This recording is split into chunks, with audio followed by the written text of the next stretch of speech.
Next up, folks, please help me welcome Abhinav Mehta, who heads up Amazon's Passkeys deployment. Good morning, everyone. I'm Abhinav Mehta, a senior product manager at Amazon.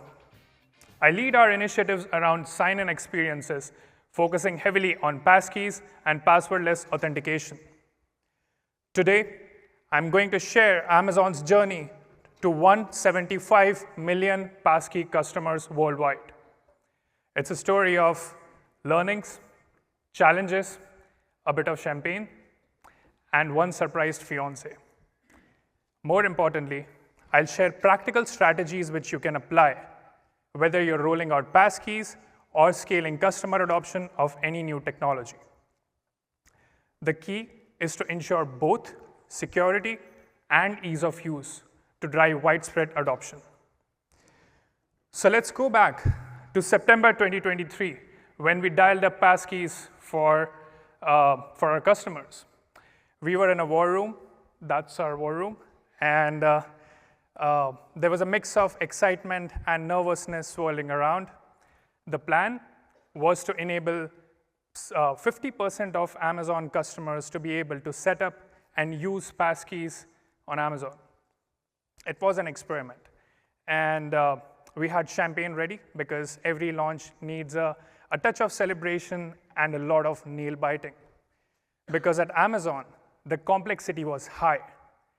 We operate across multiple domains like amazon.com, .co.uk, with different types of customers like shoppers, sellers, businesses, accessing our varied offerings like shopping, streaming, payments, healthcare, to name a few, through a range of devices, many of which were still catching up to support passkeys.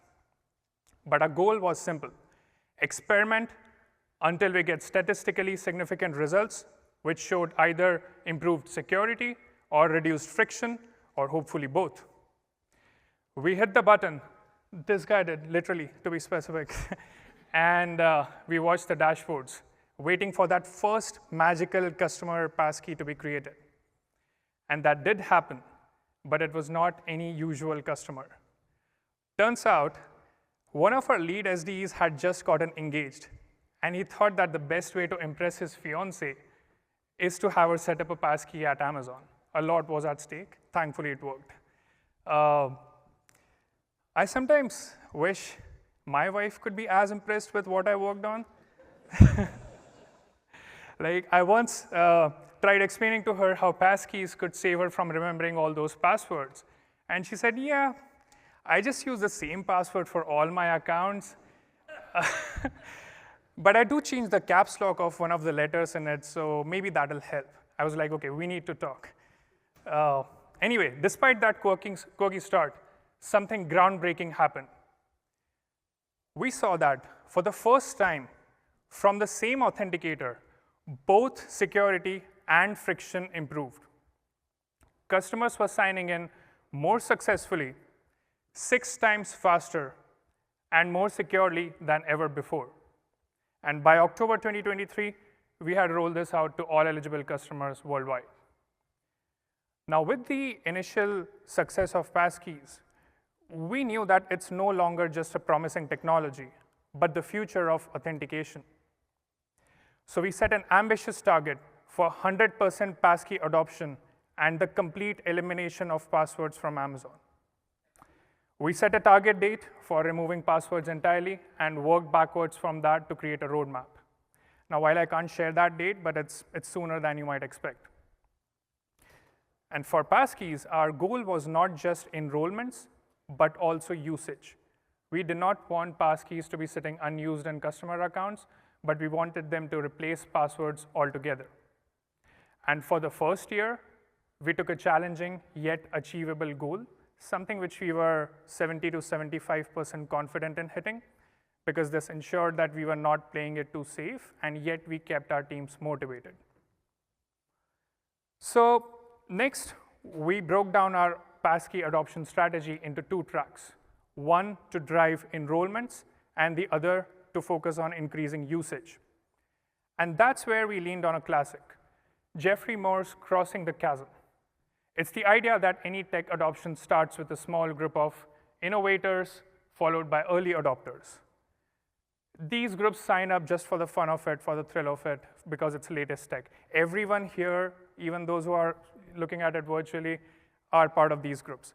You would have set up a passkey even if we had buried it deep in our settings menu or somewhere. But after the early adopters is a gap, a chasm, that companies need to cross in order to get to the early majority. These are the customers who we really needed to solve for. They would not just enroll or switch to passkeys because it's the latest tech. They needed real reasons and real nudges to make the shift. And going in, we did not have all the answers of like how to bring them in. Rather, we developed a set of guiding questions that helped us design our experiments to drive adoption. Experiments are ingrained in Amazon culture. You'll hear from me and like throughout the presentation. So that's how we approached this problem as well. So the guiding questions were, number one, would ease of use or security be the main driver of adoption? Number two, what did customers perceive as the cost of enrolling or switching to passkeys? And did they think it was worth it?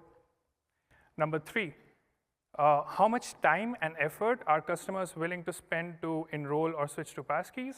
And can we reduce that effort? And number four, how do these factors differ across mobile and desktop platforms? For instance, customers on mobile might already be used to biometric authentication and might find it easy to switch to passkeys, but on desktop, maybe not. So these were our guiding questions, and in addition to these, we also developed a few strategic tenets. These tenets helped us shape our adoption strategy as we went ahead. These were, number one, password alternative versus replacement. So while our eventual goal was to eliminate passwords, we wanted to first start with giving passkeys as an alternative to passwords to our customers. And once customers were comfortable, we would make it default and replace passwords altogether. Number two, drive adoption worldwide or wait for cross-domain solutions. So actually, that's number three. So passkeys are domain-specific, and Amazon operates across multiple domains. But we found that very few customers actually switched domains, so we went ahead with a global rollout rather than waiting for cross-domain solutions, so that most of our customers, the majority of them, can benefit from passkeys as soon as possible. And the other tenet was drive enrollment first and then usage. So with each passing day, we risked missing the opportunity to enroll those customers who were actively using Amazon. So we prioritized rolling out initiatives to drive enrollment first and then usage. Now, with these guiding questions and our strategic tenets in hand, we knew we had to act fast. Initially, our passkey enrollment was buried in our login and security settings. While the early adopters might go around digging for that, the early majority, not so much. So we had to figure out where, how, and how often to drive enrollment. First, for the where, we wanted to bring passkeys to where customers naturally were. And customers came to Amazon to shop, stream, make payments, healthcare, and so on, not to manage authentication. And we did not want to disrupt their activities, especially not the sensitive ones like checkout or watching a football match. So what's the least intrusive place which is still high impactful? So right after sign-in. After entering a password, customers were open to the idea of never having to do that again. And authentication context was still fresh in their mind.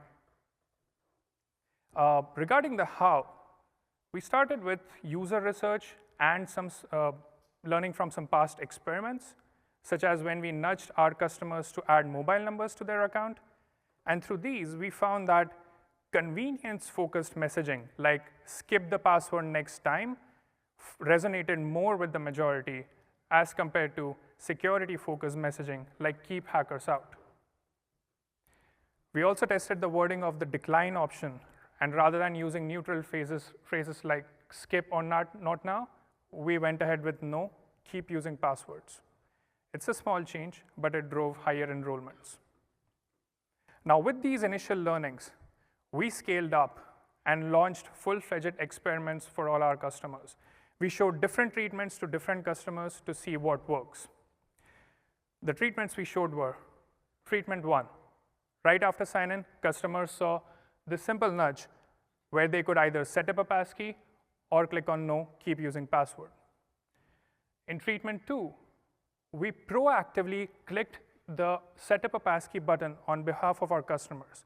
So customers directly landed on the enrollment modal, and if they dismissed it, then they would go back to they would see the nudge screen again where they could read the benefits of passkeys and choose to click on set up a passkey if they wanted. In treatment 3, we wanted to minimize the interruption as much as possible. So customers directly landed on the enrollment modal, and if they dismissed it, we took them back to their original destination without any more interruptions or nudges. Interestingly, across all these treatments, we saw that the benefits of passkeys outweighed the cost of interruption. All of them drove higher enrollments and with neutral to positive impact on all our key metrics. Relatively, treatment 2 succeeded on mobile. When I say mobile, I mean both mobile browsers and mobile apps. Treatment 2 succeeded there, driving 4.5 times more enrollments than treatment 1. Treatment 3 was also highly effective, driving 3 times more enrollments than treatment 1. The reason treatment 2 succeeded was because it gave customers the best of both the worlds. They could either enroll directly, or they could they could dismiss, read the benefits, and go back and click on set up a passkey if they wanted. On desktop, however, treatment 3 succeeded. So while treatment 2 did drive higher enrollments than treatment 1 on desktop as well, but it also led to more drop-offs. Because customers on desktop wanted to go back to their shopping journey as soon as possible, and treatment 3 minimized the effort to do so. And that was a key learning here, the perceived effort of enrolling. While on mobile, even after dismissing the modal once, customers were willing to go back and click on set up a passkey and re-enroll or enroll. On desktop, if they dismissed it once, they wanted to just go back to their shopping journey as soon as possible, and treatments 1 and 2 both were too much effort. Next, regarding how often to nudge, I would suggest running your own experiments. We did too, and have clear launch and guardrail criteria defined. Some of the metrics you could track are number of enrollments, abandonments, number of customer service contacts, and any business-specific metrics like revenue or any other downstream metrics. The key is to have a well-established criteria of when and how often to nudge without pushing customers too far. Now that we had millions of enrollments, our next challenge was to drive usage. So passwords were the default, and passkeys were offered as an alternative, like we had thought in our tenets. But we wanted to now change that. And to start with, we released autofill. Passkey autofill, like John also talked before me, that is an amazing experience. Specifically on mobile, it made signing in with passkeys near effortless. It's one click and you're in. You don't even need to remember your username anymore. And customers absolutely loved it. There were still some customers who did not use this, did not take advantage of this, probably because they ignored the prompt or they missed it altogether due to some browser inconsistencies. But overall, it was positive on mobile. But on desktop, things were trickier. At the time we experimented, it did improve the experience for passkey enrolled customers, but for customers who had not set up a passkey, it led to some confusing experience when they saw equivalents of use a passkey from a nearby device or another device or so. This also reflected in our sign-in and downstream metrics, and we had to ultimately dial this down on desktop. But we do hope to revisit this experiment again after expecting some improvements in the desktop autofill CX.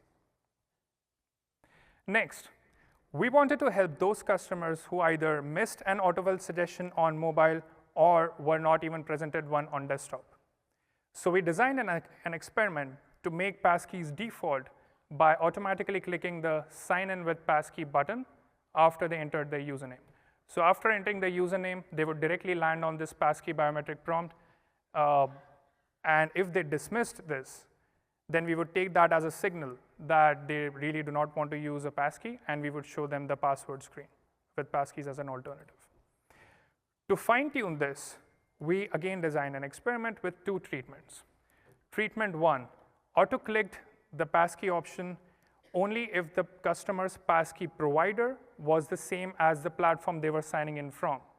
So for example, if you have an iCloud keychain passkey on your Amazon account and you're signing in from an iOS device, then we'll make it default because we have high confidence that you'll succeed. But in treatment two, we auto-clicked it for as long as you had a passkey on your account, regardless of the platform. Interestingly, on mobile, treatment two succeeded because we found that most of our customers had their passkeys stored on their mobile devices, and this treatment made it near effortless to use passkeys. But on desktop, treatment one succeeded because even when customers were signing in on desktops, they more often than not had their passkeys on a mobile device. So auto-clicking only for same platform use case kept sign-in seamless and avoided this confusion. We again hope to revisit this experiment as well in future as more customers store their passkeys on desktop, and we hope treatment two will succeed there too. Anyway, with all of these initiatives, we finally hit the milestone of 175 million passkey customers for Amazon. Thank you. Eliminating passwords is still ahead, but this milestone gives us confidence that we are on the right track. And here are a few key learnings which we took from our journey. Number one, bring the passkey to the customer. Customers won't actively go around looking for passkey enrollment settings. We need to nudge them at the right point in suitable places, suitable points in time. Number two, the security is critical, but we found that customers resonate more with convenience. Number three, the perceived effort and inertia of enrolling and using passkeys is higher on desktop than on mobile. So we should design separate initiatives and experiments to help both these cohorts of customers. And number four, customers have inertia in switching over to passkeys, especially if they have a simple password like 123456. So it is key to ease the burden by auto-clicking or making passkeys default somehow. Next, here are some, as we go ahead on our roadmap to eliminate passwords and increase passkey adoption, here are some things which we wish to see in the near future.